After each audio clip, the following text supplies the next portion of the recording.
ಉತ್ತಮ ಪ್ರಜಾಕೀಯ ಪಕ್ಷ ಇದು ಮತದಾರರಾದ ನಮ್ಮ ಪಕ್ಷ ಕರ್ನಾಟಕ ಲೋಕಸಭಾ ಚುನಾವಣೆ 2024 ಕರ್ನಾಟಕ ಲೋಕಸಭಾ ಚುನಾವಣೆಯಲ್ಲಿ ಅಭ್ಯರ್ಥಿಯಾಗಲು ಬಯಸುವ ಆಕಾಂಕ್ಷಿಗಳ ಗಮನಕ್ಕೆ ಮುಂಬರುವ 2024ರ ಕರ್ನಾಟಕ ಲೋಕಸಭಾ ಚುನಾವಣೆಯಲ್ಲಿ ಸ್ಪರ್ಧಿಸಲು ಆಕಾಂಕ್ಷಿಯಾಗಿರುವ ವ್ಯಕ್ತಿಗಳು ನಿರ್ದಿಷ್ಟ ವಿಧಾನವನ್ನು ಅನುಸರಿಸುವ ಅಗತ್ಯವಿದೆ. ಅವರು ಉತ್ತಮ ಪ್ರಜಾಕೀಯ ಪಕ್ಷದ ಅಧಿಕೃತ ವೆಬ್ಸೈಟ್ ಅಥವಾ ಮೊಬೈಲ್ ಅಪ್ಲಿಕೇಶನ್ಗಳಿಂದ ಮತದಾರರ ಶಿಫಾರಸು ಪತ್ರವನ್ನು ಡೌನ್ಲೋಡ್ ಮಾಡಿಕೊಳ್ಳಬೇಕು. ಈ ಪ್ರಕ್ರಿಯೆಯ ಭಾಗವಾಗಿ ಅವರು ಮತದಾರರ ಶಿಫಾರಸು ಪತ್ರದಲ್ಲಿ ನಮೂದಿಸಲಾದ ಅಂಶಗಳಿಗೆ ಬದ್ಧರಾಗಿರಬೇಕು ಮತ್ತು ತಮ್ಮ ಲೋಕಸಭಾ ಕ್ಷೇತ್ರಗಳ ಮತದಾರರಿಂದ ಶಿಫಾರಸು ಸಹಿಗಳನ್ನು ಪಡೆಯಬೇಕು.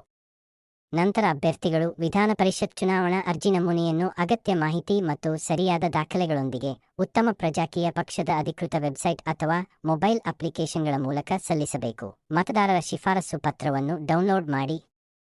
ಕರ್ನಾಟಕ ಲೋಕಸಭಾ ಕ್ಷೇತ್ರಗಳು: ಕ್ಷೇತ್ರದ ಸಂಖ್ಯೆ, ಕ್ಷೇತ್ರದ ಹೆಸರು, ಮೀಸಲಾತಿ: 1 ಚಿಕ್ಕೋಡಿ, 2 ಬೆಳಗಾವಿ, 3 ಬಾಗಲಕೋಟೆ, 4 ವಿಜಯಪುರ, 5 ಕಲಬುರಗಿ, ಗುಲ್ಬರ್ಗ, 6 ರಾಯಚೂರು, 7 ಬೀದರ ಜ, 8 ಕೊಪ್ಪಳ ಜ, 9 ಬಳ್ಳಾರಿ ಪಂ, 10 ಹಾವೇರಿ, 11 ಧಾರವಾಡ, 12 ಉತ್ತರ ಕನ್ನಡ, 13 ದಾವಣಗೆರೆ, 14 ಶಿವಮೊಗ್ಗ ಪಂ, 15 ಉಡುಪಿ ಚಿಕ್ಕಮಗಳೂರು, 16 ಹಾಸನ, 17 ದಕ್ಷಿಣ ಕನ್ನಡ, 18 ಚಿತ್ರದುರ್ಗ, 19 ತುಮಕೂರು, 20 ಮಂಡ್ಯ, 21 ಮೈಸೂರು ಕೊಡಗು, 22 ಚಾಮರಾಜನಗರ, 23 ಬೆಂಗಳೂರು ಗ್ರಾಮಾಂತರ, 24 ಬೆಂಗಳೂರು ಉತ್ತರ, 25 ಬೆಂಗಳೂರು ಕೇಂದ್ರ, 26 ಬೆಂಗಳೂರು ದಕ್ಷಿಣ, 27 ಚಿಕ್ಕಬಳ್ಳಾಪುರ, 28 ಕೋಲಾರ.